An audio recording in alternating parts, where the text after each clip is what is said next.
called Frosty Dinghy, and I'm the Dolphin, and you're the Flounder. Well, I guess. I think it should be Dr. Parker, but... It's called Frosty Dinghy, and I'm the Dolphin, and you're the Flounder. All right. Hey, so here we are. Another episode of Frosty Dinghy. We got Caged Dolphin and the Flounders back. About after time. taking a week. After taking a week off unintentionally. No real cell phone service at the campground I was at. It said it had Wi-Fi, but that was lacking. So I appreciate the Dirty Dursky filling in. That was, so I know usually we like to start with the Frosty Dinghy update. You bet. But I got some shit to say about this last episode I was listening to. Really? What shit do you got to say about that? Okay, so let's start with he doesn't swear near enough. I think when I pulled up that episode, I don't even think there was an E for explicit content on the episode. And I also only had to edit out 5 minutes of our entire conversation. Well, we'll see. I'm not drinking Just right saying. now, so we'll see how that goes. Although I do have within reach from the Iowa distillery the 1858 Iowa State vodkas. You see, not much left. So are you at least going to tell us how it tastes? Oh, it's If glorious. you're going to start It's like off, you're going to have to start off the episode with your it's promo. spicy water, baby. It's all it is. You can mix it with your lime juice and enjoy it on ice. It's spectacular. But no, so I thought it was funny, 2-3 weeks ago, whatever it was, we were talking about things we did for vacations, and I said, yeah, Mount Rushmore, I wasn't expecting much, and it was kind of awesome. Same thing with Devil's Tower. And here you guys are just come on and just bash it. Yeah, that was dumb. I couldn't even see it. Everybody's fighting to get next to the wall. It's the same view from 20 foot back. I don't know what the fuck. It's like, all right, motherfuckers, I get it. No, it had absolutely nothing to do with you on that part. But now that you bring it up, I'm glad it turned out that way. But did you go down that twisty road he was talking about with the caves and shit? No, I've never done that. I've always been there with the kids, and they were too young to do that at the time.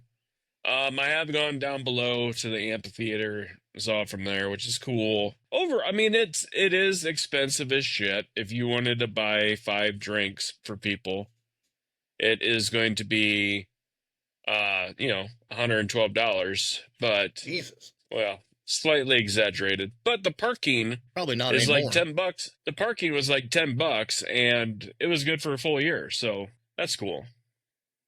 But yeah, so that I noticed that, and I'm like, motherfuckers, that's fucking rude. Just fucking calling me out.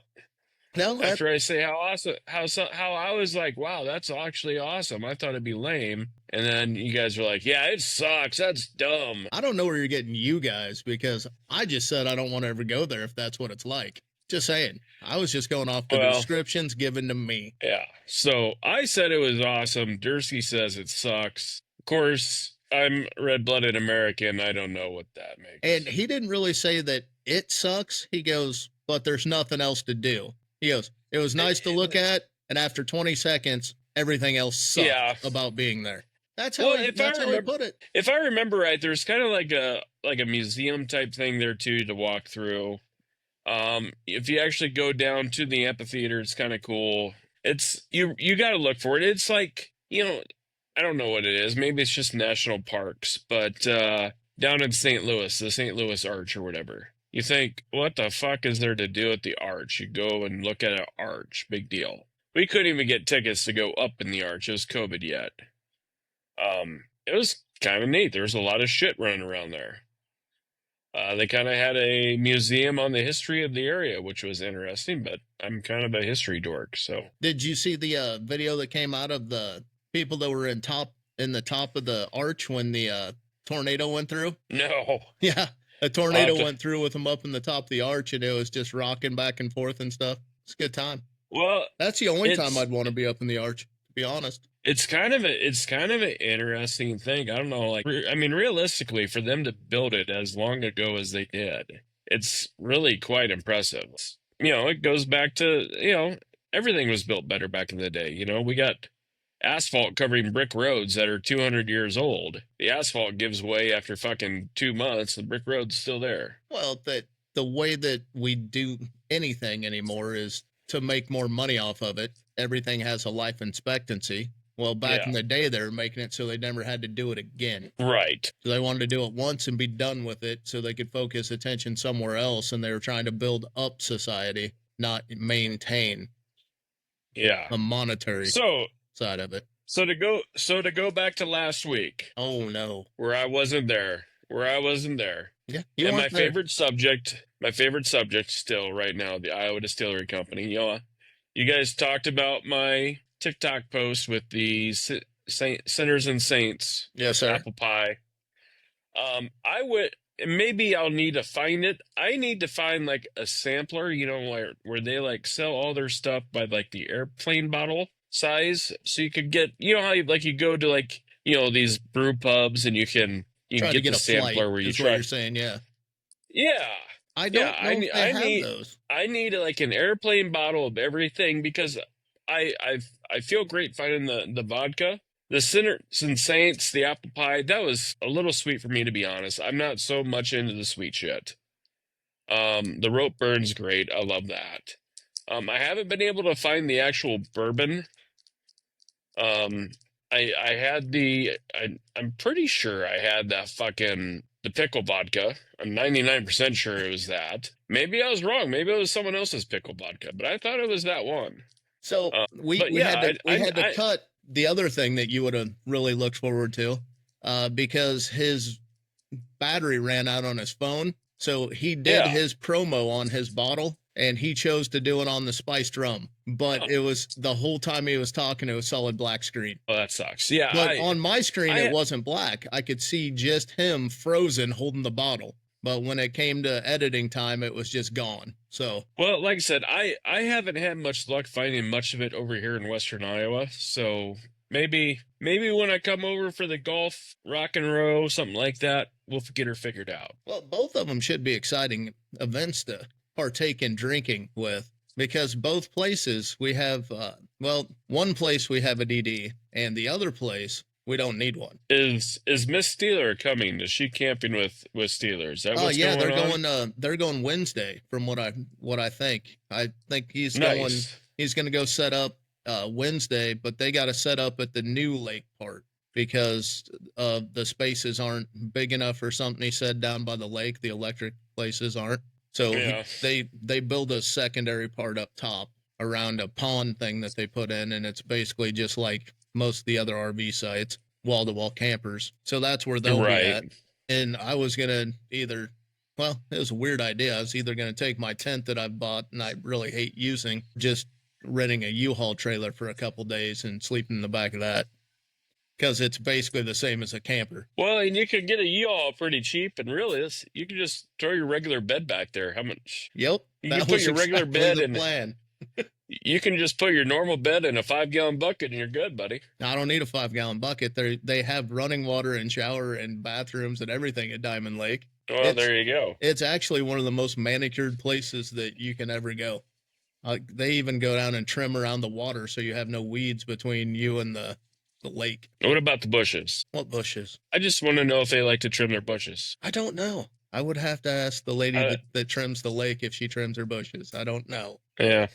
No. There's something good about trim bush. Yeah, and see, here's the thing. Like Joey's episode, I wouldn't have had to go back through and listen to that part and try to cut it out. But now that you're here, I'm back to editing. You don't have to cut it out. You can just let it go. I literally only cut of the last episode. I only had to cut that end part out where his camera went out, and then like one other spot in the middle because it was something I didn't feel like we needed to talk about. So I literally edited out less than 5 minutes of footage. I just like to make sure that the E for explicit content is still there. I didn't even click that button, did I? No, I did click it's not for kids, because it's never for kids. And so, speaking of not for kids, you sent me a text saying that we had a comment. Yes, from a young gentleman who apparently listened to our show, Baby Bart, aka Barrett, thanking us for the education on how to hide a body.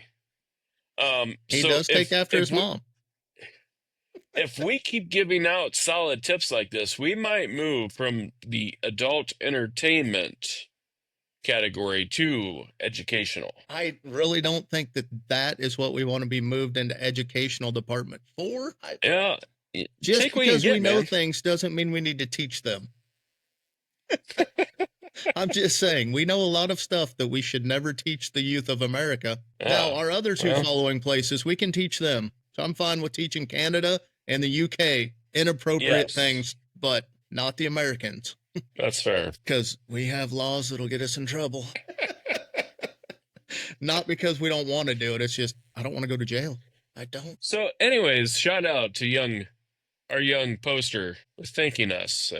If you have any questions or comments, make sure you mark it in there, and we'll give you a holler back right here on the Frosty Dingy Show. And maybe if you're even good enough, we'll do an interview with you, and you can be on the Frosty Dingy Show with Caged Dolphin and the Flounder. And do you know how to get people on here? Do you know what buttons you have to push?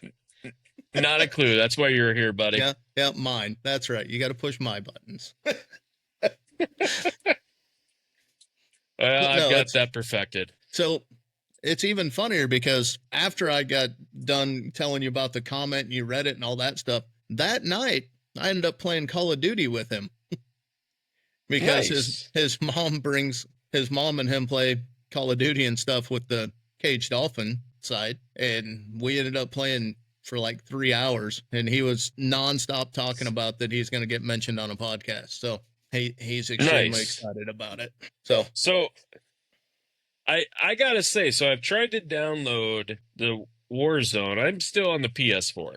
I cannot find it in the Microsoft Store.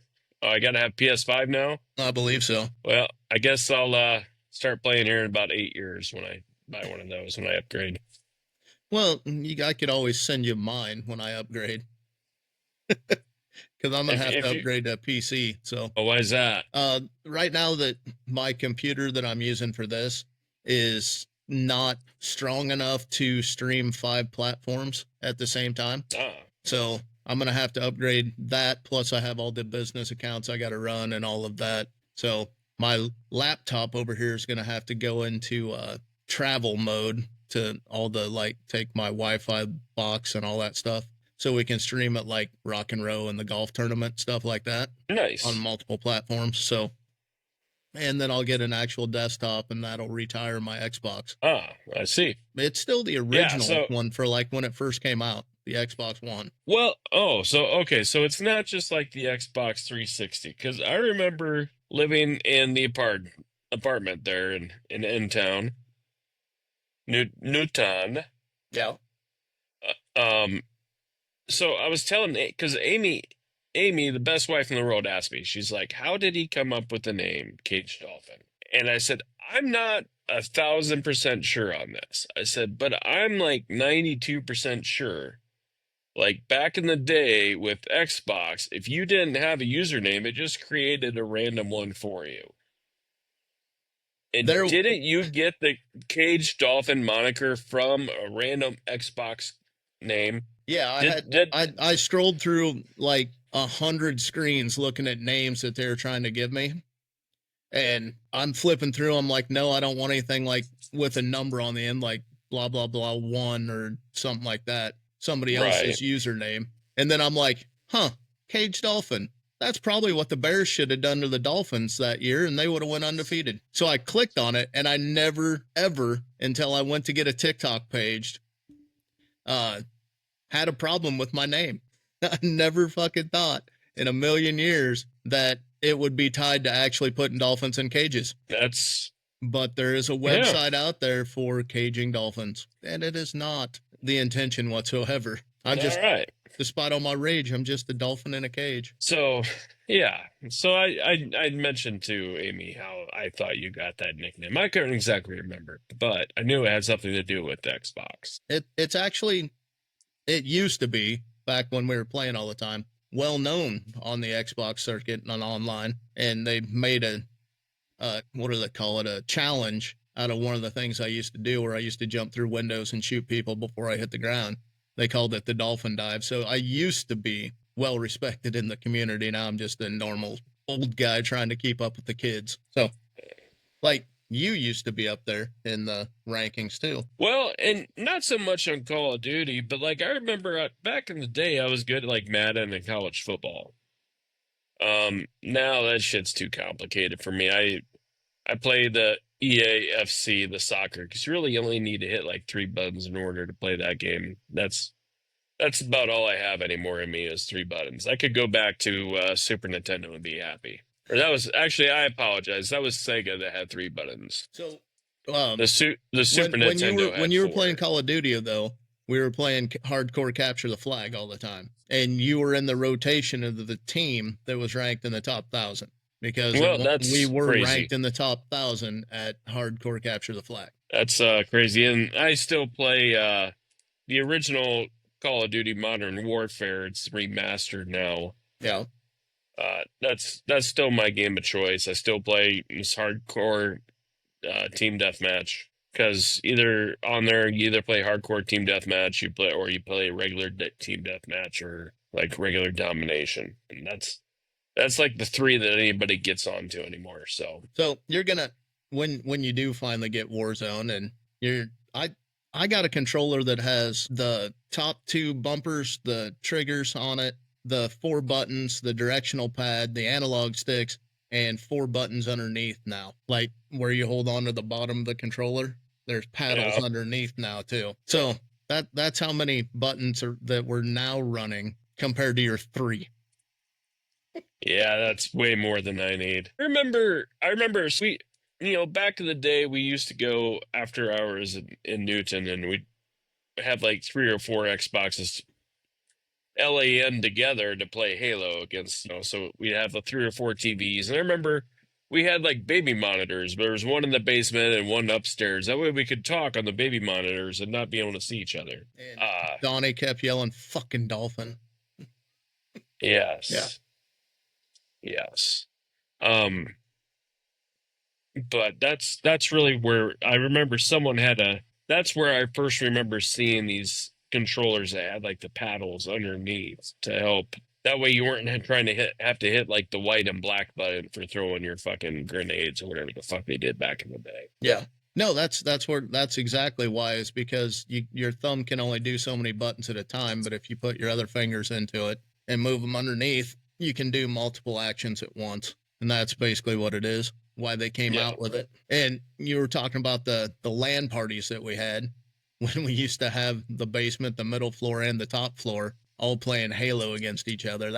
Those were good times. But great times. When I went to Texas, the Xbox actually kept me in the friend group because I could still play Halo with everybody on the party and stuff, like with Donnie and Corey and all of them, right?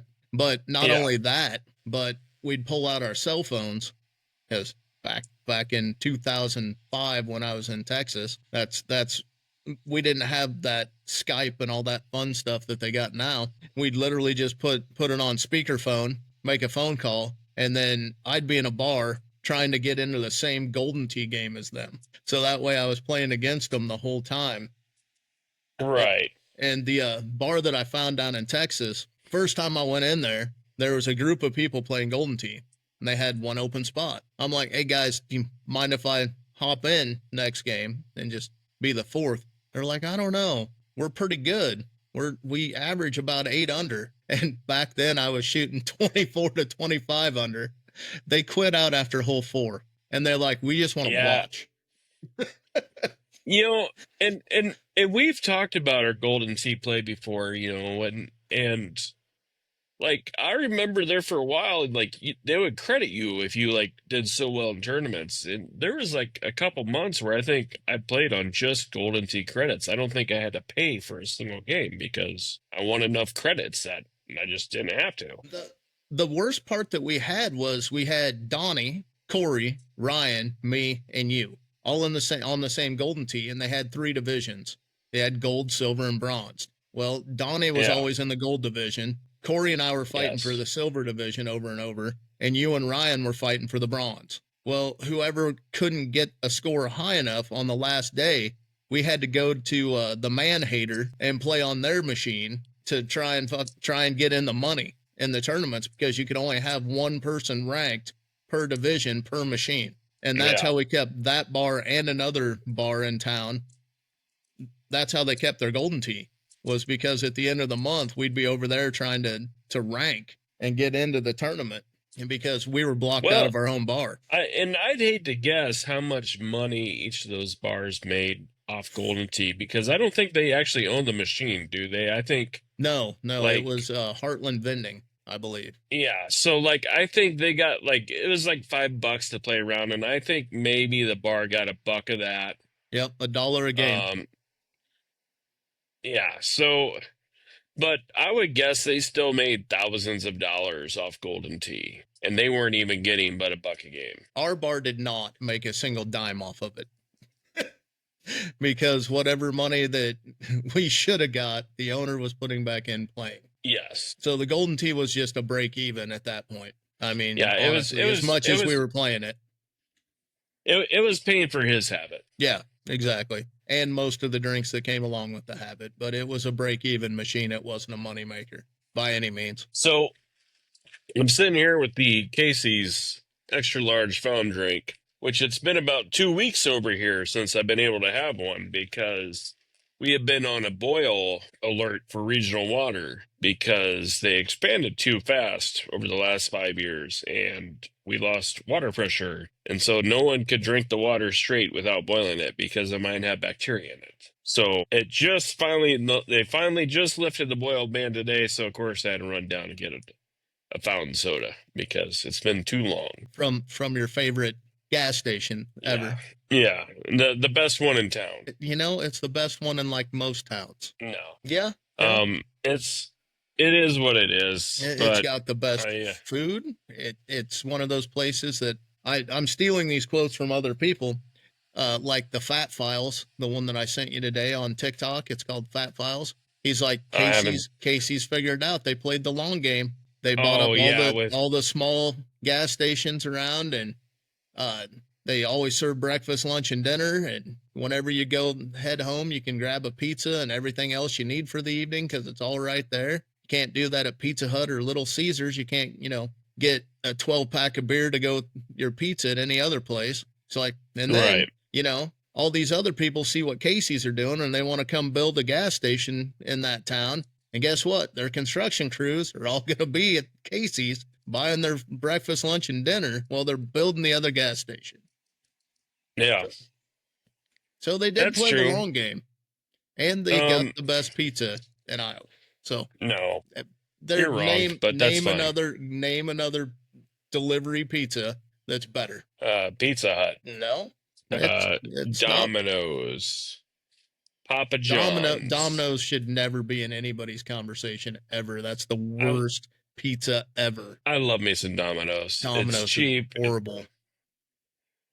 So here's my problem with Casey's Pizza. I might give you a Pizza Hut, but I won't give you anything else. Here's my problem with Casey's Pizza is you have to eat it hot, fresh. If you put it in the fridge, you don't want to eat that shit the next day. What are you getting? It doesn't matter. You can get away with the Supreme. The Supreme's good the next day. But if you get a taco pizza, it's horrible because the chips get soggy. But I mean, even like the pepperoni or sausage or hamburger, whatever, the standard pizzas, they don't cool well. Like Pizza Hut, I could order a large pizza, right? I could have 4 slices. I could put it in the fridge, and the next day, it's just as good cold as it is fucking hot. Maybe even better. Casey's is not. I would have to disagree on some of them. Some of the styles of the pizza, I would have to disagree. Pizza Hut, perfectly fine coming out of the fridge. Domino's is horrible before it gets in the fridge, after it gets in the fridge. Casey's, depending on, and honestly, it depends on the Casey's that you're at.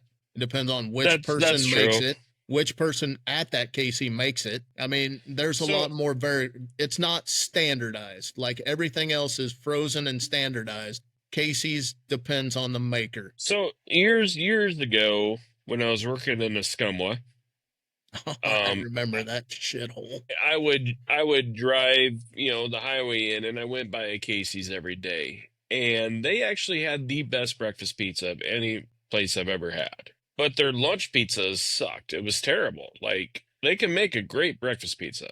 I wouldn't eat their lunch pizza. Couldn't do it. It was gross. I don't know what it was about it, but the maker. Like I said, breakfast. And I'll be honest, like Casey's breakfast pizza, you can't beat it. I love it. I really do love Casey's breakfast pizza. The rest of it, I could care less. And I think part of it is the crust. It seems like lots of times the crust is either too thin or if it's not cooked right. Like you go to pick up a piece of pizza and it just fucking falls like this. All the toppings fall off. Three more minutes in that rolling oven, basically. And that's why it depends on the maker, because some of the makers purposely push the ones that have a lot of toppings. They push them back into that oven so it cooks longer. Yeah. Because if you just let it roll through on their standardization, the thick pieces aren't going to get cooked all the way, and they're chewy and they're doughy. Yeah, and that's my problem with it, is because that's my problem with Casey's pizza. It's lots of times the dough just isn't there. You can put it on your order to have them run it through the machine 1.5 times, and then you get the crispy. That's a good idea. You just got to make sure that you get a Casey's that's on board with reading your instructions that you send. But yeah, you can have them do extra stuff. The one thing Casey's did screw up was their cheese sticks. Now they are Those were good. Do they even make them anymore? No, they got rid of the original breadsticks and the original cheese sticks, and they went with that flatbread crap. That's nasty. That's shit. I never will ever get cheese sticks again. But they do have new ones now that are pepperoni and jalapeno cheese sticks. Those are pretty good. Those are good. Those are definitely not bad. You pair those with their chicken strips. It's like their chicken strips are the best around. I would take. I even buy the bags. I buy the bags of the frozen ones and cook them myself in the air fryer now. They can be. They got to be fresh. Sometimes like all that shit, it sits in the warmer too long, and then they're just junk. But yeah, their popcorn chicken has gone downhill. I mean, don't get me wrong, but that spicy chicken sandwich with the pickle. That's pretty good, as long as it's fresh. Yeah, that's the biggest thing. I think they need to cut down the time that they allow their food to sit in the heater. Like, there's times you go in there and you grab their 1/4-pound cheeseburger and you grab it and you go to take a bite and the fucking buns are rock. And it's like, well, this is fucking terrible. Yeah, you must have different time standards there, because or different level of amount of people that go in. I mean, because in Newton, it's hard to keep stuff in the warmer for more than 20-30 minutes before it's gone anymore. Yeah, you maybe have to order while you're at the gas pumps. Maybe, and who knows? Maybe they make 10 of the sandwiches, and for like the lunch rush, they sell 9 of them. The other 2 sit in there the other one sits in there for a couple hours, and that's like where I get. So I don't know.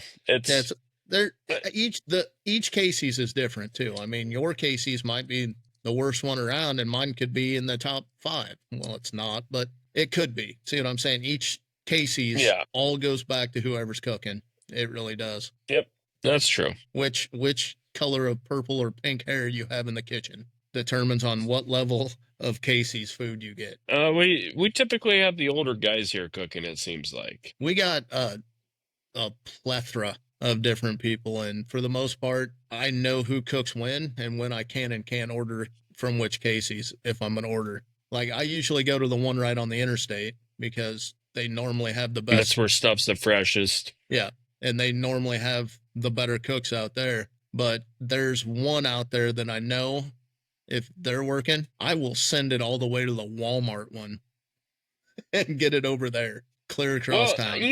And I was going to ask, how many Casey's are in Newton now? 3. There was 5.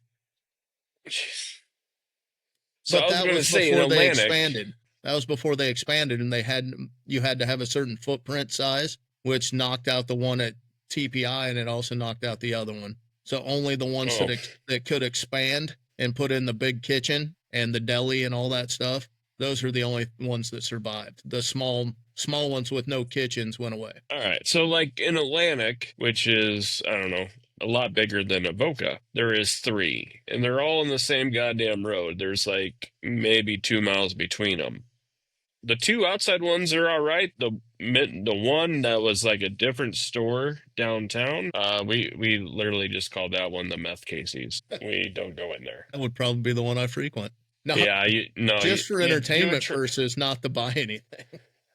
Yeah, you'd go in there once, and you're like, hey, even I'm like, this place is sketchy. I don't think I want to be like, this place is all methed up, man. My order was methed up. My price I rang in was methed up. That's right. Yeah, I don't like those kind of stores anymore. I'm too old for that shit. Exactly. Not really. I'm too old to deal with those people anymore. So, other than your Casey's Fountain Pop, how was camping? It was fine. It was a very so this is another thing I was going to mention about. So you guys were talking about the campgrounds, how you think it's bullshit. You got to move the camper every 2 weeks or whatever, right? So we were trying to figure out why, and every now and then it is bullshit. But the reasons that we came up with were, if you listened, was I did. If you're parked on a grass thing like that, it'll kill the grass spot. That's why you have to move for one of them. And the other one is because then you would be a permanent resident if you didn't move it, and it's got different laws. So this campground we were at, they had permanent residents. That the camper hadn't moved in months. I can tell you, as someone who was just there for the weekend, I did not enjoy it. Like I can't remember if it was Friday or Saturday night, whichever. It's hard to tell. It's just 3-day weekend. Had to be Saturday night. We had a campfire, and we were the only people outside. Everybody else that was basically there was people that had been there, long term, and didn't hang out. The next night, there was a couple more campers that came in like us that were just there for a couple nights. So they were outside. I think there was a lot of the snowbirds, you know what I mean, where they spend the winter down in like Arizona or Texas, and then they come up here for the summer. So there were some really nice campers, but like it was funny. You could see the amount of campsites. So all the campsites had full hookups, and there was probably, in between each campsite, there was a water that you could be hooked up to. There was probably at least 10 of those water hydrants that had heat tape on them to keep them thawed out in the wintertime, just because people are always there. And you could tell those campers had like the thermal paper underneath of them or whatever the hell it is to keep the plumbing from freezing. And I didn't enjoy it as much for that reason. See, I'm on the verge of doing that, so. Yeah, and it's one of those things that, and I can tell you what, like if I was to, like, if I'm going to live out of a camper, this would be a campground I want to do it at. It's full hookups, it was level, there wasn't much for shade. It's a very new campground. It's only like 2-3 years old, so there's not much for trees.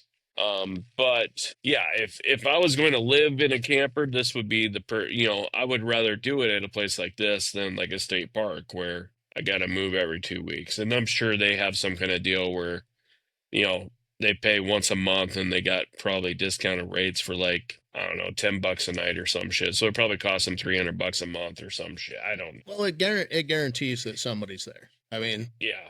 There's going to be money making. There's the pro of it is the place is going to make money because a lot's being taken 12 months out of the year.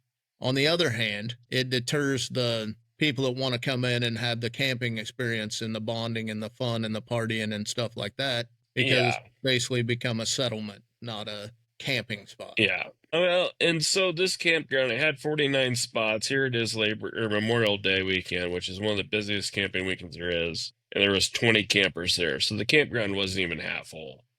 I was talking to a guy I know, a buddy of mine there, and he's very active in the town. And what I told him is like, because you can reserve all this stuff online. I said, what they need to do is they need to have one weekend a month where if you go online and you book Friday, Saturday nights, like at least 2 nights, and you book at least 5 sites, give one of the sites free. Something to bring people in and make it not a residence, but a campground. That's what they need, is they need to make, because there's there's rock quarries there, so there's some really good fishing there if you get to it. It should be great, but like I said, the fact that there were so many like semi-permanent residence there, to me it brought down the campsite. And it will. I mean, where I'm going to be stuck when I have to move into a camper, because it's coming sooner than later, I'm guessing. But I'll be stuck in like RV parks that, 90% of the campers there are year-round permanent residents. Right. Which Well, you're not. It's going to be normal everyday life when you're there. Like you cook, yes. you clean, you hang out in your thing, you watch TV and stuff like that. Where a campsite should be, you're there to enjoy nature. You go in, you have the camper, but that's just your luxury while you're out playing in the wilderness. And 90% of the time you need to be outside. So, and I know, like, when a couple years ago when we went down to South Padre Island, there on the mainland side, right before you get to South Padre, there is a campground that it's set up for those people, those winter birds that go down there and they spend 6-7 months right down there, and their campers don't move until they go back north. And that's fine, but be that if that's what you want to be that. Don't call yourself a campsite when you're an RV site. There's a difference. Yeah. If you're an RV park, you're an RV park. If you're a camping establishment, camp. No, I get it. But yeah, I'll be probably doing the same thing, because I'll have to come back for at least a month every year. And I'll end up buying a camper up here and be the winter camper. Because it's cheaper than renting an apartment or for a month, or then setting up all your utilities and crap like that, or renting one of those little cabins in the woods. Because I'm looking at, probably when I come back up, I'll be here from right before Thanksgiving, and then I might as well just stay until after Christmas and then go back. The whole reason you move south, so you don't have to deal with the winter anymore. And guess what? I'll be dealing with winter. Well, that if you're talking November, December, that's usually the lightest part of winter. Anymore. Realistically, it's January. February is the worst. I would rather be anywhere than Iowa in February. Well,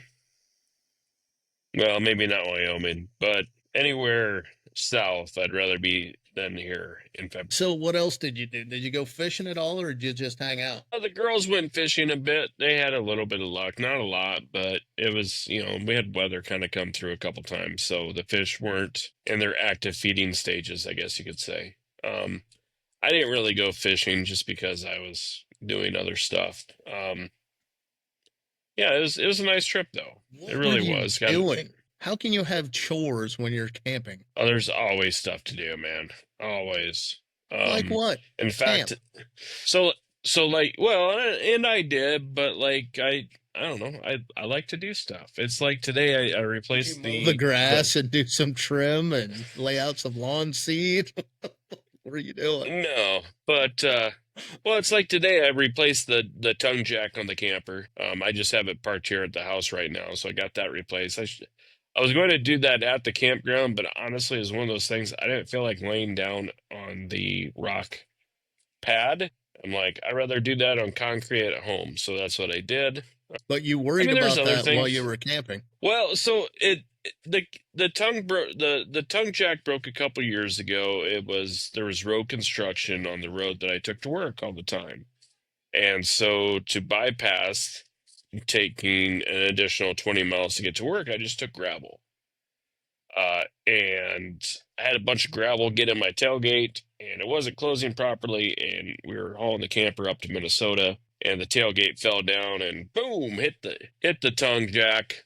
It was, of course, it's electrical, it has lights, has up and down button on it, and it just destroyed it. So yeah, after a couple of years, we finally got that fixed now. So that'll be nice, because otherwise, I mean, it's not a big deal to break out the bar and hand crank it up and down, but it is a lot easier just being able to press the button and be like, so. That's not something I would have worried about while I was camping. Well, just me. I would have been camping, not trying to have my daily routine while I'm camping. Well, like I said, it was one of those things. We got out there Friday night. We didn't leave till Monday, and this wasn't the typical campsite where we'd want to hang out. It was a little disappointing at best. So, are you going to go back to that campground? Probably not, unless I get like 4, 5, 6 different groups of people and campers that want to go and hang out.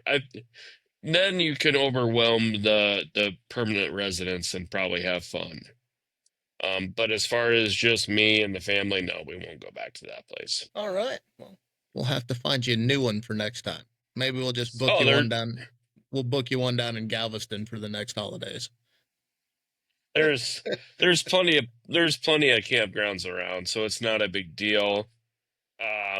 Yeah, campground in Galveston sounds fun. I'll need to upgrade the pickup truck though, because the old F-150 is not it drives highways great with it. Don't get me wrong. And actually, the further south, I'd probably be fine, being it's mostly flat. But I don't like to push it hard, just because it's it's hard on the truck. If I'm going up a hill on a 2-lane highway and I drop down to 35, no one gives a shit. If I'm on the interstate going up a hill 35, people are losing their mind. It's dangerous, honestly. So I try to avoid the interstates as much as I can when pulling to campers. We can find you your old yellow truck and just give it an upgrade. Well, that bad boy was definitely stronger. That had the 305 in it, so it'd have pulled. Drop a big old Hemi in it with that little body, and we'll drag everything. You might not have a frame left in it. At this point, probably not. But yeah, that long bed pickup truck, it would have rode real nice. So my Scottsdale rode real nice, upside down on its side, upside down on its side. It rode really well. Well, with that tire on front, if the tire had been just a little bit bigger, it would just roll right back over like a weeble wobble. Yeah, well, the tires on the front were the problem. They were bias plies. They didn't handle sliding sideways very well. They kind of deflated. We had originally talked about what we're going to do on this episode. And we have gone nowhere near it. Nope. So I suppose we might as well start, I would guess, unless you want to continue to talk about... We started going towards it right at the beginning, and then we got off on Casey's, and we rode that Casey's all the way into camping again. Well, yes. Actually, and we kind of trailed off a little bit into that whole "you're mad at us for Mount Rushmore." Well, and the fact that I can't get a flight of Iowa Distillery airplane bottles. That I will talk to the Dirty Dursky about and see if they even exist.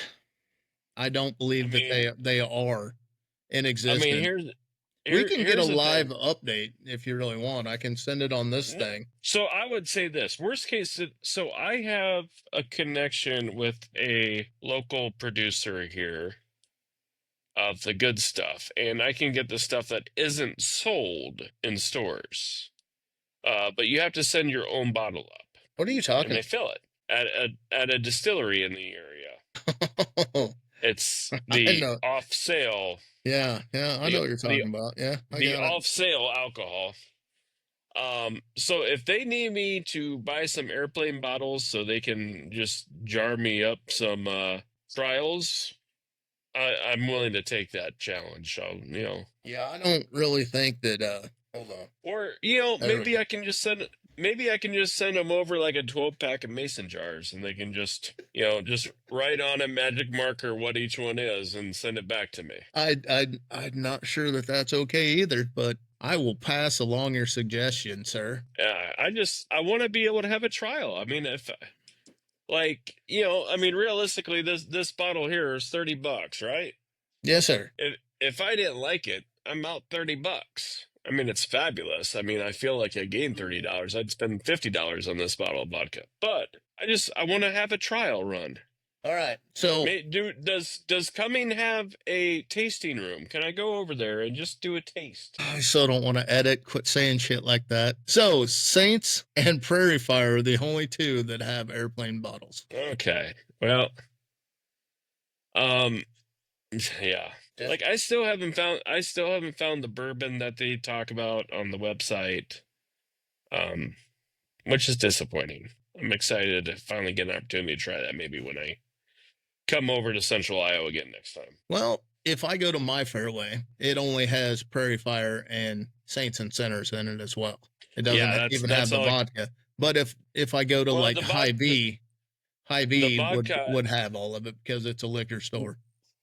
The Hy-Vee is where I found the vodka. Like I said, I still haven't found the bourbon yet. I try to stay out of the local Hy-Vee. It's safer. There's a helpful aisle in every smile.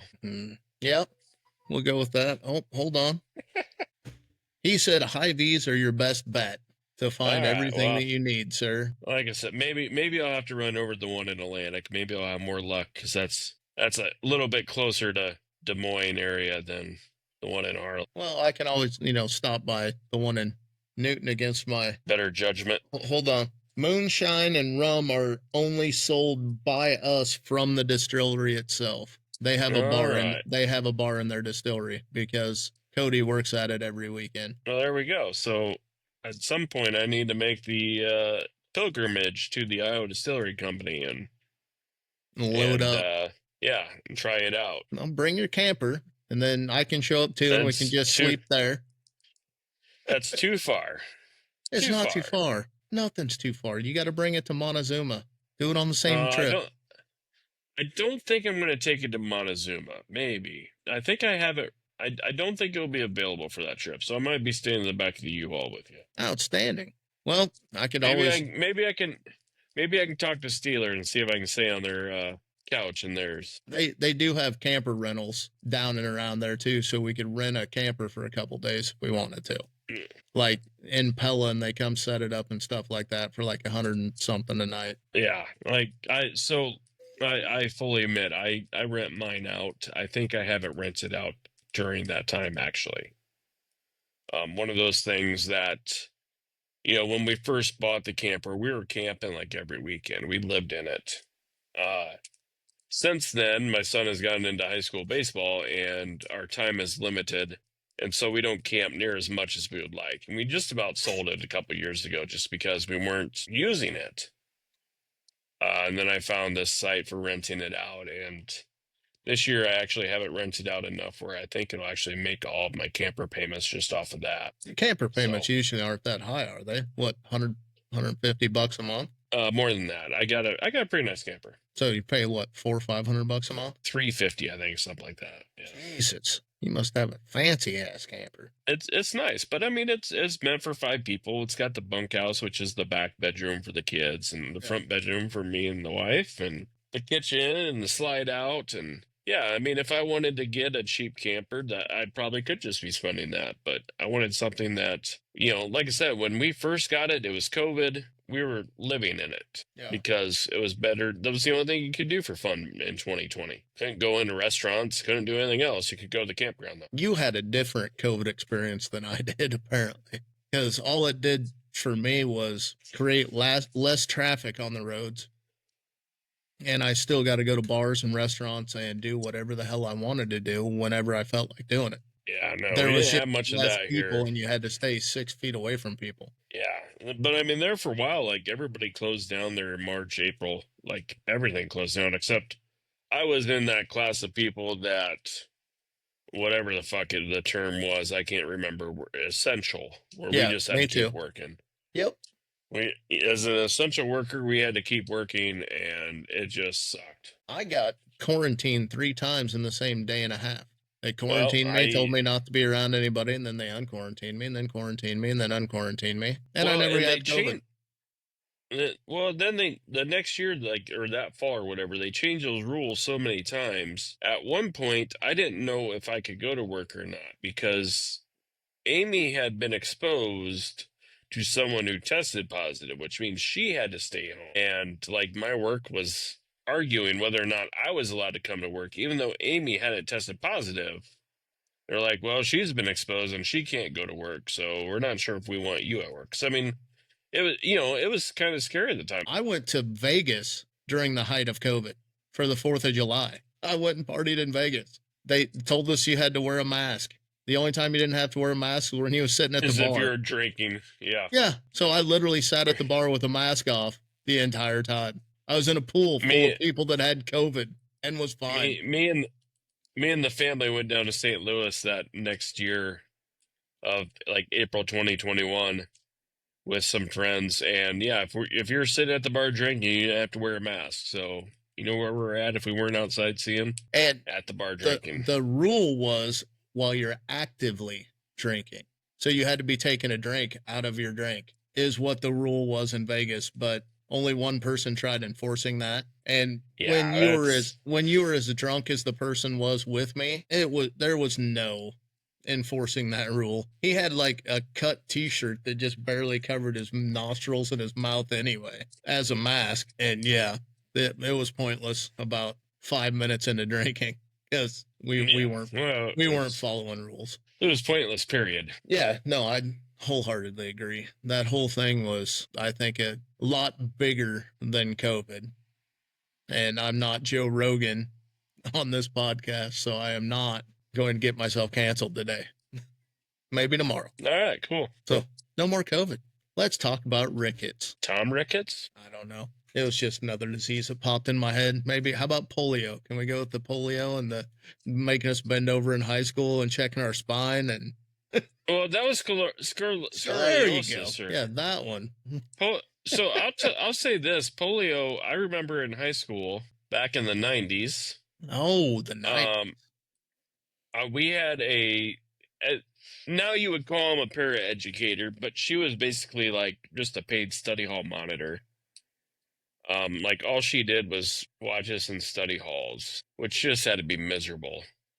But she had got polio when she was young, and I remember she walked with a limp because her one leg was different length than the other one or some shit. I don't know exactly how it worked, but she had got polio and it affected her. She got that from swimming and throwing a ball at a net? Yeah. Oh, different kind of polio. My bad. Yes. Not Marco polio, just polio. Got it. Yeah, I'm going to hell for that one. That's okay. All right. That was lame. Well, we brought her back to the 90s, so I'm going to go get a refill, and then we'll come back with the whole reason we started the podcast. All right, sounds good. Are you going to make yourself a spicy water? Maybe. So, when you were a kid running around in the part of Iowa that you were in, was your elementary school connected to your middle school and high school like mine? No, it was one giant building. One huge ordeal. Yeah. So admittedly, like I moved after first grade. So I did kindergarten or preschool, I assume, kindergarten, first grade in one town. Then we moved to Minnesota for a year in second grade. And then I spent 3rd through 8th grade in a very small town. If you counted the dogs in town, there was maybe a population of 350. But it had it was a 3-story building. They did put on an addition at one point to house like kindergarten and first grade or some shit. But yeah, it was one big building. The elementary and the lunchroom were on the main floor, like the first floor. The lower elementary. The second floor had like the 3rd through 6th grade and like one high school classroom. The 3rd floor was like all junior high school, and the library. Yeah, that sounds like ours was just flat until you got to junior high, and that was the original building, and it had 2 floors, 2 levels. And that's where we had like science classes and the gym, the junior high gym and all that, which is where we had to run stairs for wrestling. That's what we did.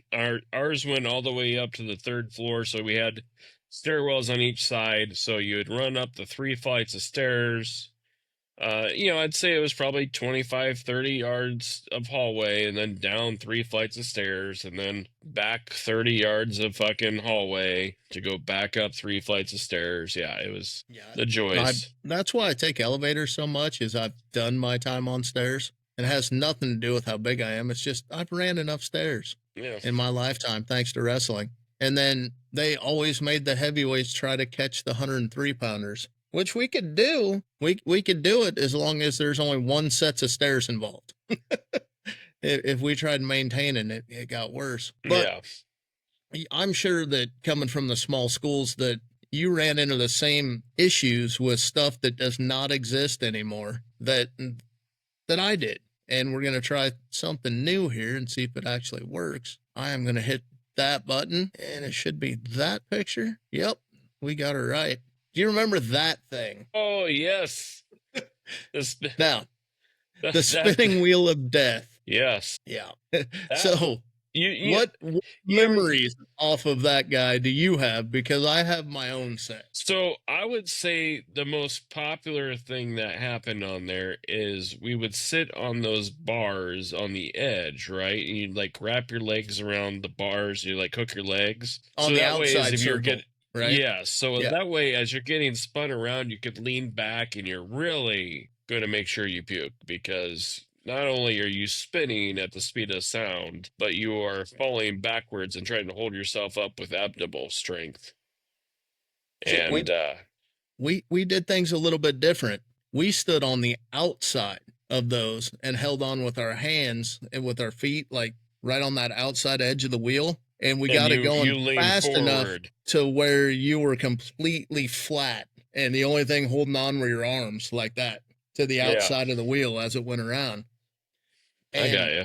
Then people would fly off and eventually either hit other playground equipment, other people, or in the case of Diamond Lake, you hit trees because it about 10 feet from it was trees. So I would say this, and in the small town I was in, that was one of like the 3 playground things that existed. So there was that, the giant metal sunburn slide. Oh, wait, hold on. Let me look. I think I might have that. I got to remember what buttons I pushed. There it is. And it should be that one. No. Shit. Where'd it go? There it is. So yeah. Well, ours wasn't a twisty. It was. Yeah. No, it's the straight one. Yep. Which, if I go back, you're talking that guy. Yep. Absolutely. That thing would scald you as you went down on it for 10 months a year, and the other 2 was ice covered. See, and we put wax paper on our ass to make us go faster down these slides too. That's genius. Yeah, and we were booking coming off the bottom of that thing. So then the only other playground equipment that our school had was, of course, the swings, where it was like, the tubular metal that had like 2 swings per section, and there was like probably 6 swings on it. So yeah, my school had the spinning wheel of death, the sunburn slide, the swings, and then just to top it off, we had a concrete basketball court, which was great, and we had I don't know, let's call it a slab of asphalt that was big enough to play tackle football on.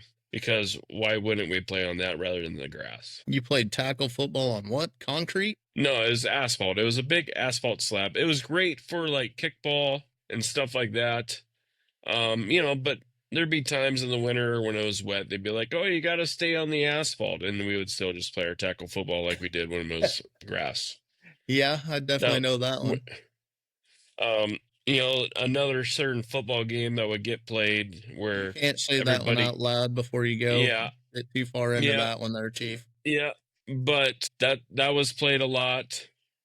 And like I said, if we weren't allowed on the grass, we just played it on the asphalt. That's how it was.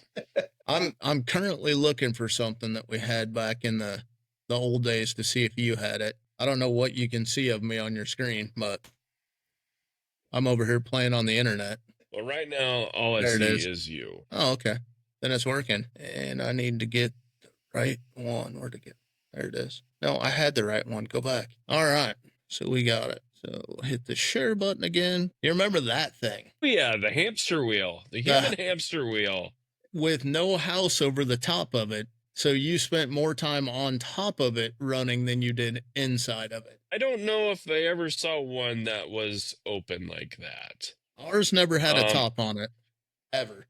And my school wasn't cool enough to have one of those, but the town my grandma lived in had one. So when we would go to her house, we could go play in the human hamster wheel. Which was all fun and games as long as you're on the inside of it. Because, sooner or later, you're not going to be able to keep up with the fast kids in it. And you're going to get stuck just sliding down it. And there's no way to get out of it. But no, we had one with like a broken piece out of it so you could get your hand stuck in it. And when you did that, so you could ride it all the way around. Ride it all the way around. But it was also on the edge so you could use it to flip your legs on top. And as the barrel's spinning, you're trying to get your feet so you can run on top of it as well, which a lot of the times people fell off and got stuck underneath the barrel. But and then we kept think, going harder because they're stuck underneath the barrel. and just think, we were too worried about things like quicksand and stop, drop, and roll back then, rather than getting dismembered by the human hamster wheel. Which, to be honest, the human hamster wheel was not nearly as bad as that other thing in this picture. In this one. Oh, not that one. We got to go forward one. This thing right here. Remember the square pipe climber thing that you fell through and it busted your face open every time? Another thing that, I had to go to a different town to get a play on those. We weren't big enough in the town I lived in to have that kind of technology. But no, you mean you didn't have anybody that knew how to put metal pipes together and form a square? No, we didn't know anything about geometrical shapes.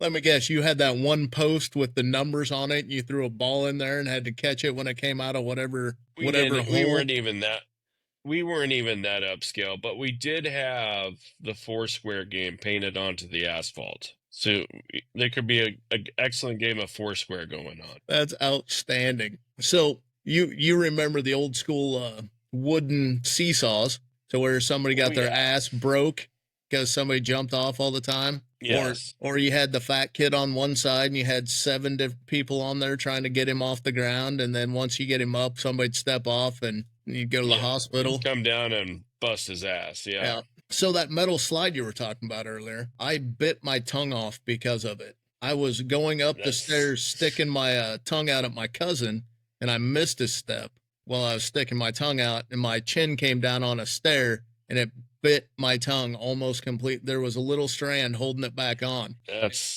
I was like 4. Well, let's be honest. Safety wasn't exactly a priority back then. I remember being 8, 9 years old. We were in the family 2-door Ford F LTD, right? Oh, I had one of those. Yeah, the black ones. And this was green. It was you had a green one. Green. Ooh, yeah, you were fancy. We had the black. Yeah. One. And I remember sitting in the middle of the back seat so I was probably 8 or 9. And then my 2 younger brothers at like 3 and 4 sitting next to me, one on each side, and no seatbelts. And I was looking over the bench seat at my baby sister, who was actually sitting in a car seat. So we had advanced to car seats at that point, but kids in the back, we didn't need seatbelts yet. No, you laid in the window. Yep, absolutely. And I remember when we upgraded from the LTD to the conversion van, and we would take the 3-hour ride to Grandma's house, and the conversion van, it was named that because it had the bench seat in the back that you could lay down into a bed. Yeah. And so, coming home from Grandma's or going down to Grandma's, we'd have that baby lay down into a bed style and have pillows and blankets. And I'm sure, there was nothing but safety thought of in the 80s. That's for sure. Well, you got to remember the station wagons that had all the way in the back that had the 2 seats facing the back, and they're right there. Yes. You open the tailgate and drop the window. You bet. Well, yeah. And the window that opened, so that way the car muffler would make the emissions go right into the car, just to get you even more sick. Unless you were on the interstate, and then you couldn't smell then you could drive fast enough. Yeah. So that's. I would say my high school, which was different than the elementary junior high school I went to, probably had a minimum of 6 station wagons. Like, the vans were not as popular. There were the 80 station wagons that we had. And that's what actually they gave the principals, because there was 2 or 3 different sites. So the principals got to drive around in school vehicles. And so my dad had, I don't know, it was probably like an 84 Ford LTD station wagon that was, I think, the same color as the 82 Chevy truck I had, that yellow. But it was pretty awesome. You had the yellow station wagon? Yeah, it was the school station wagon. It wasn't ours personally, but Dad got to drive around in the yellow station wagon of the school. So the only thing I got to drive that the school owned was the mint green 3 on the tree 1950s truck. So our school had we'll call it a cargo van, a napper van, if you will, that was also a 3 on a tree, where it had the one sliding door and the two, pull doors on the back, that bifold doors on the back, no windows besides the two front doors and the front windshield. Obviously, everything else was just sheet metal. Yeah, but those things lasted forever back in the day. I mean, everything that we owned lasted forever. Yes. So was there ever a toy that traumatized you as a kid? Like maybe when the batteries get low and they start talking in a demon voice? So obviously you're going with Teddy Ruxpin here. Who? Teddy Ruxpin. Ruxpin, whatever. It's the old Teddy Ruxpin doll. So that guy. I would say this. Yes. TikTok's actually taught me a lot about my childhood. I know I don't hear very well.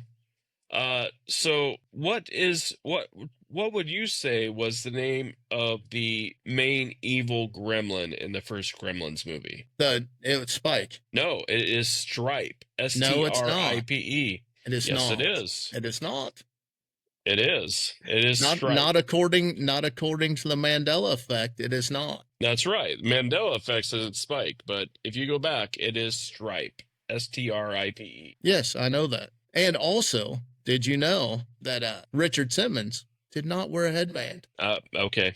He wore a headband in every one of his things, but now if you go find a picture of him, there's not a headband. And even if you get a Halloween costume of Richard Simmons, it comes with a headband, but you can't find a video or a picture of him wearing a headband.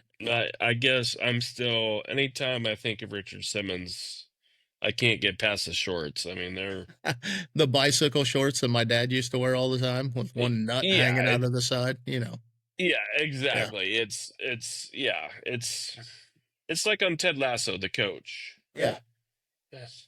Oh, there's always one of your nuts out saying hi.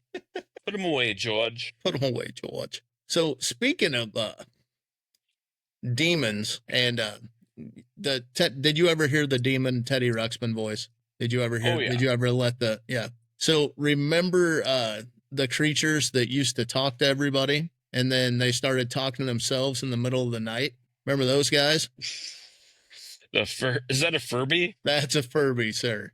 That was a Furby. So if I remember right, I was in college and we all got a bunch of Furbies and did nothing but swear around them. So then they would also start swearing at each other. Yeah, and they would talk to themselves in the middle of the night. They were like the first demented AI. Yeah, they would wake up at 2:00 in the morning and there'd be 5 of them having a conversation in some weird fucking language that you can't understand. Yeah. Either that or I was so drunk on Zima, I thought that was what was happening. One of the two. I'm not sure which. Zima was something different. Yeah. I swear to God, you drink 6 Zimas and you are seeing ghosts. See, and I really wish Orange Two Dogs was still around. That's my favorite old school malt liquor. Remember the Two Dogs? Came in the green bottles. You had lemon and you had orange. And the orange tastes just like Sunkist. I don't remember, to be honest. I'm sure I could, if I saw a picture, I'd probably remember it exactly. But I may know somehow to figure that one out since I figured out how to do the sharing. Were we drinking them at the local watering hole there in Oski? Yes. Okay, so I do kind of remember them. I'd say the ones that I remember first were the Doc Otis. Yeah, I remember those. I remember the very first night we got them in, they brought in like 3 cases, and I think we drank 2 cases of them. Like, we drank them out of Doc Otis. They expected to have a week's worth, and we drank them out the first night. Yeah, we drank everybody out of everything back then, though. Yeah, that's true. I mean, anytime anything came out that we want, and I still do it to this day, if I see something, I kind of get obsessed with it. It's kind of like I do with the Iowa. Yep. Oh, I remember that shit. Yes. Yeah, that shit was awesome. Yes. That was like my favoriteest ever of all beers. That was pretty good, actually. It seriously tasted like just a little bit off of Sunkist. So you could drink them forever. Way too fast. Yeah. The weight back then, did we really have it too fast? Yes. No, that was only on hurricanes that I could have too fast. So let's see. What else do we got up here? Oh, going back to a throwback of boys' toys that we grew up with, that there's no way that you can ever not have a visual reaction to, because you're gonna love it. It was the upscale, the best thing that could ever be on the market, and if you didn't have one, you were lame. Oh, I had all the fucking He-Man. But you Castle had to have Grayskull, Snake Mountain. You bet. Oh yeah. I had that one and Snake Mountain where it had the microphone that distorted your voice. I was just hoping you weren't going to tell me I was nobody because I never had the G.I. Joe aircraft carrier. I too never had that. We didn't have that kind of money. We did not. Castle Grayskull, I absolutely had. Snake Mountain, absolutely had. Like, if it was the He-Man related, I fucking had it. I had 19 Skeletors and 32 He-Man. Only one Tila. But, you know, how many Tilas do you need? Oh, what was the... I'm trying to remember what it was called. So, going back to He-Man, have you seen the Netflix He-Man? They have 2 seasons, or part 1, part 2 of... And, like, He-Man actually dies, and it becomes more about Tila than He-Man. I do not remember that one. It just came out a few years ago. It's kind of interesting. Just, yeah, when you pull up Netflix, if you can't find anything else, just type in He-Man, you'll find her. So the only thing that I had in the 90s that made me fancy and, you know, one of the cool kids, because I was not a cool kid, was I had a version of Nintendo that not many other people had. I was fancy enough that I got that for Christmas. Do you remember that? Is that the mat that you can like do track and field on? Yeah. I had the track and field mat to go with Duck Hunt and Mario. Do you remember the movie? I think it was The Wizard. Had like Fred Savage and Christian Slater in it. And he's like, they're going, I can't remember why, but they're going to like California to go to some fucking video game competition. And the kid's really good. He might have been autistic or something. I don't remember. But they go against this one guy and they're getting ready to play one of the car racing games. And he broke out the glove. Oh, yeah. The Nintendo glove. And I had the glove. I did have the glove. I also was subscribed to Nintendo Power. So it took me a long time. I bet it was 92 before I ever had a Nintendo of my own. But we often rented it from the local video store with a game or two to last for the weekend. Your brother still has my Nintendo. I believe that. Corey still has it. And my wooden still box. Plays it. And my wooden box that I built in shop class in high school. He probably still plays it. He probably still plays it regularly. Yeah, I bet he does. That thing was a beast. So I would say one of the most fun nights we had was you, me, and my 2 brothers, and we were playing a Tecmo Bowl season. Tecmo Super Bowl. Yes, and we had got into a point where we were all way too drunk and way too tired to be playing, so we would fall asleep. And when you got done with your game, you would wake up the next person for their game. Yeah, that was, believe it or not, that was after our Army Man incident. Yes, it was. Yeah. And that was the same principle. Yeah, exactly. No, I'm still getting tired of you telling me I'm fired and I'm your tight end coach, though. Although the tight end started... I wasn't the one firing you. No. Yes, you were, because you kept beating me every season. Yeah. So we got a couple more things. I just want to, I'm going for sheer reaction points at this point, because kids today won't even understand what some of this shit is. Like, here's one. We'll go with that. Oh, the clear phone, the clear plastic phone. Funny story is occasionally you can still find the clear TVs because that's what they sell in prisons. Is obviously they have to have them clear, that way they can't hide contraband stuff in them. Yeah. Yeah. So occasionally if you get on Marketplace, you'll see a prison TV for sale and they're like, oh, limited edition. It's like, it's not limited edition. So the phones were, though, back then. Yeah. They were the thing. Kind of neat. Oh, and that's something you won't even see in a house anymore anyways, let alone a home phone 90% of the time.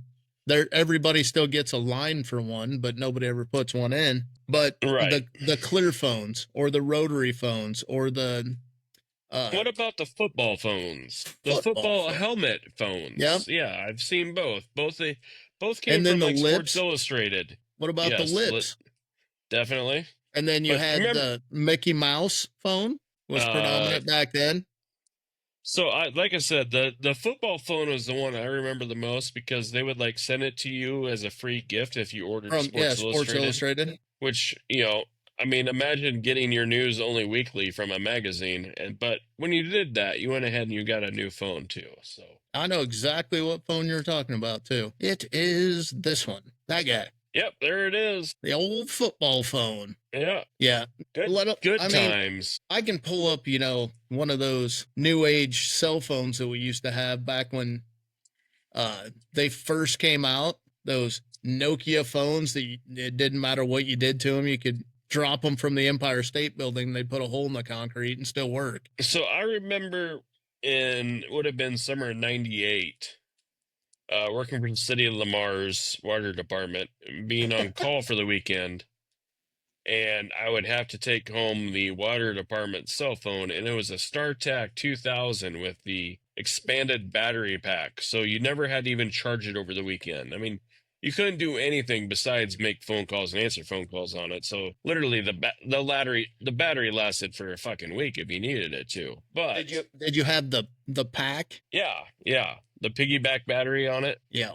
Those were first popular when you hit like cars. So you had that guy. Oh, no. That's the old bag phone. I'm talking, this was a legit flip phone, the StarTAC 2000. Not that one? No, I remember my dad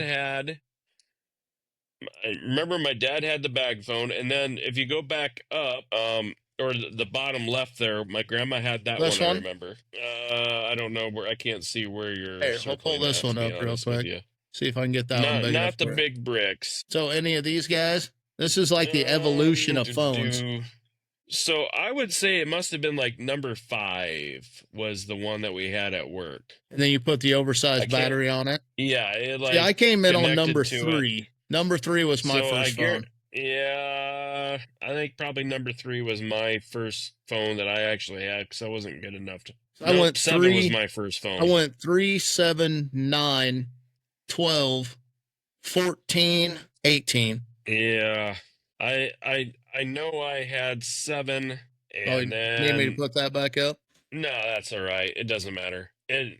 I remember I had this little tiny phone. I don't remember what brand it was, and I had the brilliant strategy of when we had our apartment at noon, we didn't actually have tables. We used the milk crates for tables, so they're way below. So I would have my water glass or whatever the hell I was drinking on that. And then I would like set my phone across like the lip of the water glass. And one time it rang and vibrated and fell into my water glass. So that was the last of that phone. And then I don't remember exactly what age it was, but I got into the Crackberry. Well, that was kind of neat though, because I remember I had the Crackberry, the full keyboard, and you could set that thing up so every one of those buttons on the keyboard was a speed dial. So you could have like 26 different speed dials set up. So that was pretty cool. Where all you had to do is push the one number and it went right to somebody. So the cell phones were definitely one of the biggest things that's ever happened, like in our lifetime. Yeah. I mean, out of nowhere, we went from pagers. Like that was the fancy thing back in the day, where if you were a cool kid, you'd have a pager. It'd go off in the middle of class. Then in between class, you had to go to the hallway phone and dial somebody up. I was not one of those people, but I watched them all the time because they were fancy, and I had a pager, but nobody called it. I don't really remember. So, all right. In our late 1900s growing up that we did, because it was the late 1900s. God, I hate it when those zennials say that shit, but it's the truth. It's the truth. It was the late 1900s. We ran into some toys that would never, ever be allowed on shelves today?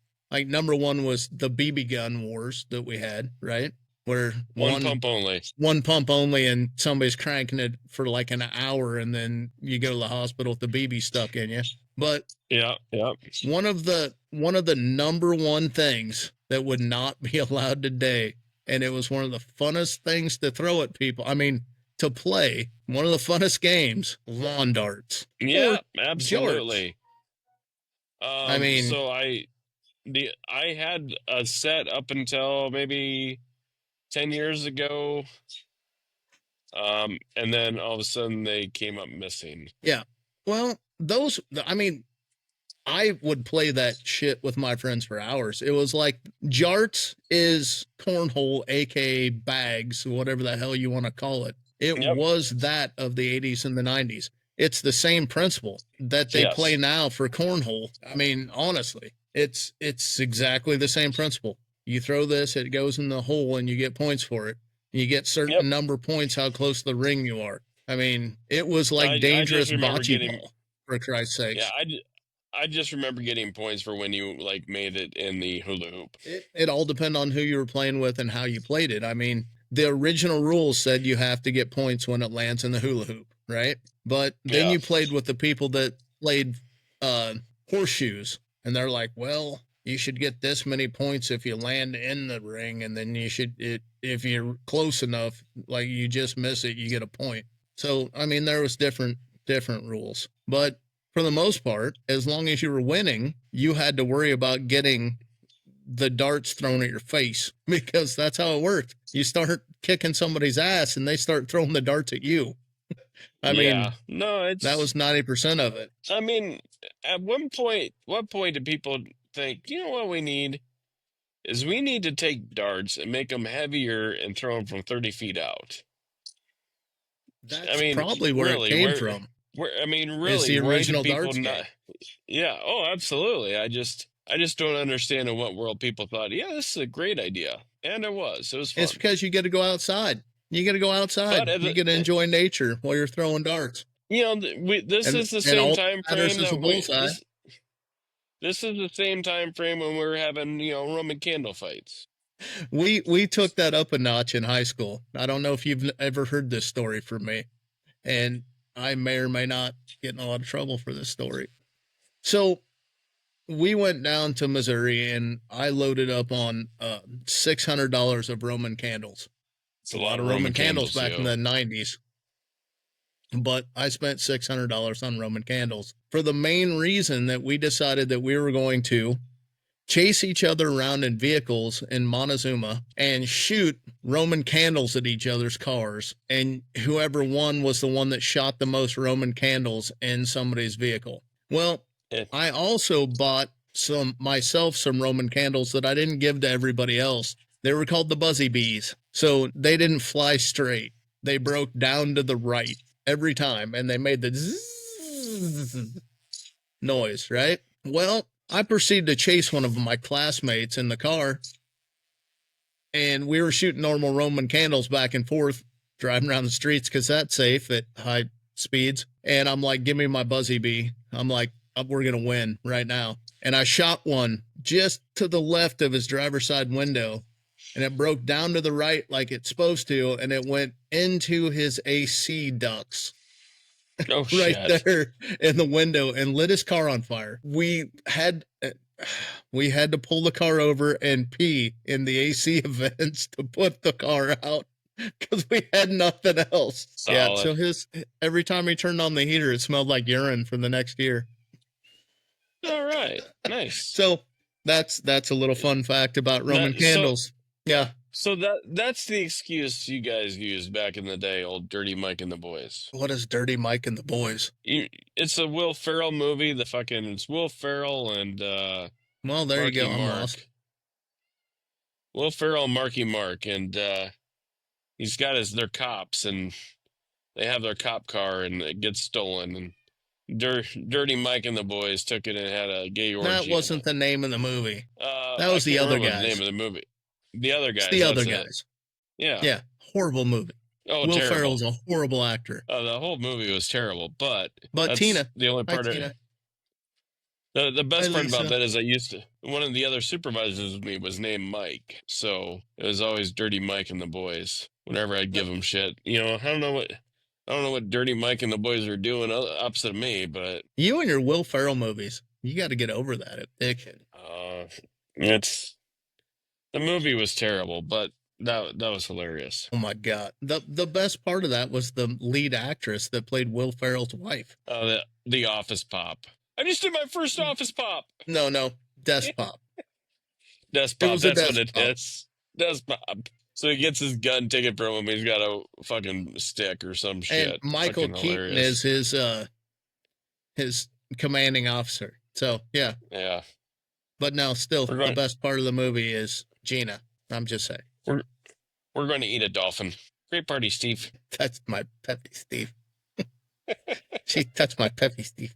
Yeah, I love Multiplicity. That is a great 90s movie. We need to watch that one. Definitely. Good movie. So we got through the lawn darts, but I do believe I might have another trick up my sleeve if I look at it. Because, us 90s kids, and I'm sorry, we're actually late 70s kids, but we grew up in the 80s and the 90s. It didn't take much to entertain us. Not really anything at all.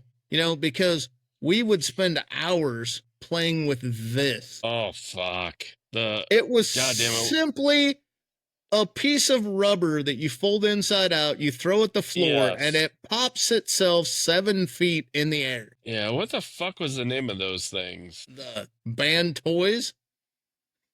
It got banned because of it. Well, I'm sure someone probably lost an eye due to that fucking thing. Yeah, but all it was a piece of fucking rubber. Well, we didn't have much, but what we had, Do I need to break out? Do I need to break out the pogo ball? There's a reason why the old saying is it's all fun and games until someone loses an eye. Yeah, that came from a Red Ryder BB gun. It's not because every other it toy might that we have had. happened. It's not because someone might have lost an eye to it. It's because someone lost an eye to it. But that's back still when, natural selection was a thing. Yeah, that was, it no longer exists. The strong survive principle has gone away from our society. And we are now keyboard warriors. Yeah, I was 9 years old riding in the middle back seat of a Ford LTD without a seatbelt on. Yeah. It doesn't happen now. So I got a 9. I'm going to throw up what they put up for the most popular toys in the 90s were. And there's one of them, I looked at it already, and there's one of them that raises my stress level the second that I see it. Have you ever heard of it's gotta be Perfection? Nope. Have you ever seen the video from Jack, 90s Kids? You ever heard that song at all? I'm not sure. Never heard it at all. All right. Well, all I know is you got a Tamagotchi because I Tamagotchi you. Those things have made a comeback. I think both my daughters have had one in the last year. But that is the most stressful item from the 90s that we ever owned. You had to feed it. You had to make it go to the bathroom. You had to keep it alive. And God forbid if your battery ran out, you just lost 6 years worth of work. Yeah. No, I still say I don't know if you'd call it a board game, but Perfection was the most stressful thing. I don't know how Perfection was that stressful. Because after the timer ran out, it shot all the pieces at you. Yeah. And you should have had it done by then. Should have, never did. How did you never have it done? It's simple. I'm slow. It's the easiest game out there. Are you really that slow? Most people are. I think you're full of shit if you're saying you did it every time. Oh, no, I did it every time because that was my shit. That was my jam, sir. Or you just didn't set the timer at all. Oh, no, we set the timer. I was just really, really good at stupid shit. And you were talking about that thing right there. This guy. It's simply shapes, sir. Oh, I know what it is. It's 25 shapes that you have like a minute to put in. I doubt it's even a minute. It's probably like 40 seconds. And you could set it for different times. And I think right about, can you see my cursor? Yeah. Like right here is where I normally could beat the game at. No. Like right in there. I got beat up a lot as a kid. Just saying. I did get beat up a lot as a kid, so that means I was really good at other things. like educational tools and shit. And number munchers. All right. So we just had another thing that just popped off. I sent Dirty Dursky a message. Hold on. I'm shaking. There we go. I sent Dirty Dursky a message, and I'm like, you do realize that you're one of the boys, right? So you can just fucking pop in whenever. Yeah. Like in the middle of an episode, and we'll fit you in, man. I mean, just pop in. He's like, you know what? Why don't you just send me a link every Sunday, and if I'm not busy, I'll just show up sometime randomly. I still have the original link you sent me, actually. Yeah, I know. You keep running up. I just sent you another one because you were having problems logging in with it. Yeah, so I saw that. And that's what I figured he was doing as well. So, all right. So is there any other 80s and 90s? You know, I don't really want to get into the Apple II computers and how we had to integrate that floppy disk into our lives. And also the Oregon Trail, that hurts my soul too bad to even go through what actually occurred during the Oregon. Have you ever beat the Oregon Trail? Oh, yeah. In fact, for Christmas a few years ago, Amy gave me you remember the old Tyco video games? You know, there was baseball and football and shit. Well, there's one that's like Oregon Trail. And so I still have but you that. Didn't, if I remember. You didn't beat it on Apple II, though, on the big floppy disk, did you? Fuck, I don't remember, Kobe. That was 30 years ago. It was not 30 years ago. It was 40. Guarantee it was. Yeah. It was 40 years ago. Yeah. We were around 6 or 7 when that shit came out. I'm just saying. I think I remember it in 5th grade. Which is, what, 10? Yeah, 35 years ago, 36 years ago, long time ago. All right. Well, your visual is done playing along for the evening, so it is. We will call it at that, and this will be our late 1900s video with the side of COVID. That's right. Which made us feel like we're in the late 1900s because we had nothing to fucking do. That's 100% right. All right, man. Well, you have a lovely evening, sir. I will catch you later, buddy. It's called Frosty Dinghy, and I'm the Dolphin, and you're the Flounder. Well, I guess. I think it should be Dr. Parker, but... It's called Frosty Dinghy, and I'm the Dolphin, and you're the Flounder.